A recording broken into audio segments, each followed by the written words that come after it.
Prix of Canada.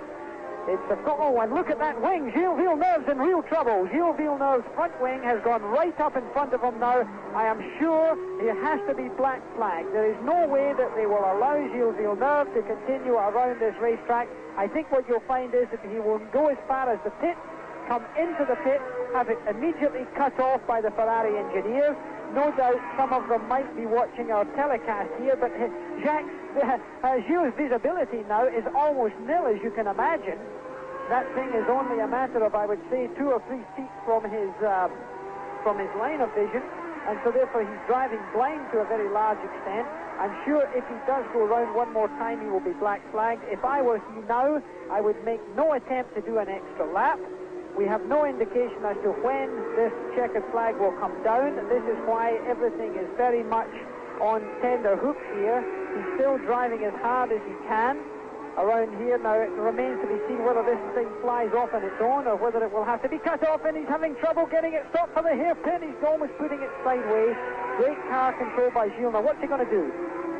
My God, he's going to continue. I can't believe it. He's got 50 seconds on the next car, and he could have pulled in, had it cut away, and still been out on the track again. We've got 11 minutes to the finish, Jackie. That's the report we have. 11 minutes to the finish. Then I fear he is definitely going to be black flagged. Now, this is no detriment to him. If he is black flagged, he will still have to come into the pit. So, therefore, it was either a question of choice or in fact, insistence by the officials.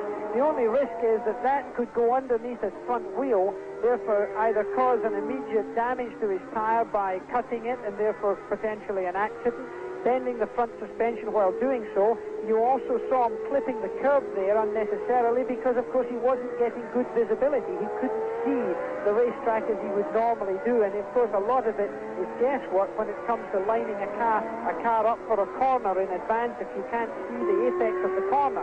So I can see now that the officials will certainly be in discussion as to what is going to happen.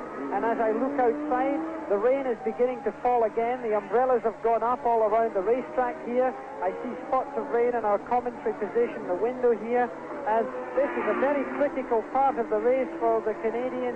Oh my goodness, Gilles Villeneuve is really in trouble with that. Well, I can't believe they haven't black flagged him already, Jackie. Well, keep in mind, Ron, that they hadn't seen that until he passed.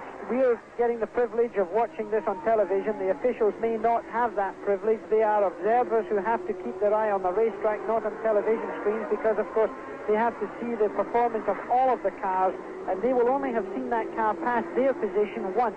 It now remains to be seen whether they take this black flag out for him. Fairly big decision for Canadian organisers when it's a Canadian driver, but of course safety, and it's fallen off. It's fallen off. It went under his car. He's gone sideways. He's managed to collect it again through incredible car control. The aerofoil has come off. It's happened ironically right in front of the pit. He was not given the black flag in any case. He now can continue on his merry way with little or no aerodynamic help. Now let's watch this in slow motion here. As he comes round there, suddenly you will see the wings part company. As we see it, it's slowing down here. He brakes, the nose of the car will go down, and when the nose went down, suddenly the wing came off. It looked like the wing went definitely underneath. Part of the wing went underneath the rear left-hand tire. It will now remain to be seen whether that tire has been in any way punctured. And it's done.